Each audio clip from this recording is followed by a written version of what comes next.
Welcome to troubleshooting your Kenmore Elite HE3 dryer that's not heating. This common problem leaves clothes damp and wastes time and energy. Don't worry, we'll guide you through step-by-step checks to identify and fix the issue. Before working on your dryer, safety comes first. Always disconnect the power to prevent electric shock. Unplug the dryer cord from the wall outlet completely. Next, inspect the lint trap. A clogged lint trap is the most common cause of dryer heating problems.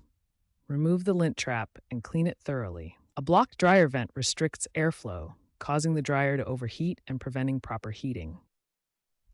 Start by disconnecting the dryer vent from the back of the dryer. Inspect the vent for lint buildup or obstructions by checking the airflow path. Use a dryer vent cleaning brush to remove any blockages from the vent.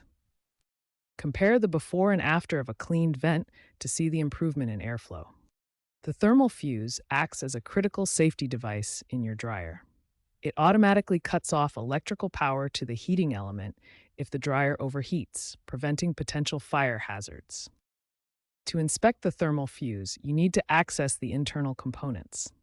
The access panel is located at the back of the Kenmore Elite HE3 dryer. Follow these steps to safely remove the access panel. First, ensure the dryer is completely unplugged from power. Then, remove the screws securing the back panel, differentiating between those for the top and back panels as indicated. Finally, carefully lift and remove the panel to access the internal components. Once the access panel is removed, you can see the internal components. The thermal fuse is located near the heating element housing, typically positioned between the two large silver heating elements visible in the dryer interior. To test the thermal fuse, first set your multimeter to the continuity setting. This mode checks if there's a complete electrical path through the component. Press the mode button to cycle to the continuity function. You'll see a diode symbol with sound waves, and the display may show OL initially, which stands for open loop. Now touch the multimeter probes to the terminals of the thermal fuse. Make sure the dryer is still disconnected from power for safety. A reading of OL or no continuity beep indicates the fuse is blown and needs replacement. A low resistance reading like 0.0 shows the fuse is good and continuous. A faulty heating element can also cause your dryer to stop producing heat. The heating element is located inside the dryer cabinet, typically near the back, where air flows through. Visually inspect the heating element for any signs of damage, such as breaks in the wire coils or burn marks on the element.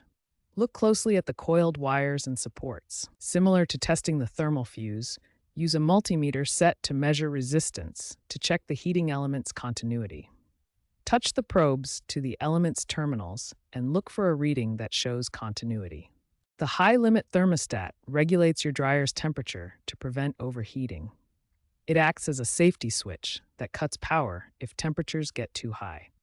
You'll find the high-limit thermostat near the heating element inside the dryer. To test the thermostat, disconnect the wires and use a multimeter set to continuity mode. Touch probes to terminals. A good thermostat shows continuity. If the meter reads OL, the thermostat is faulty and needs replacement. Let's recap the troubleshooting steps we covered for your Kenmore Elite HE3 dryer not heating. We checked the lint trap for clogs, inspected the vent system for blockages, tested the thermal fuse for continuity, examined the heating element, and verified the high-limit thermostat. Remember that replacing faulty components often requires some mechanical skill and appropriate tools. If you're uncomfortable performing these repairs yourself, or if the problem persists after replacing the components, contact a qualified appliance repair technician. Professional repair services are available through hotlines and local technicians to ensure your dryer is safely repaired.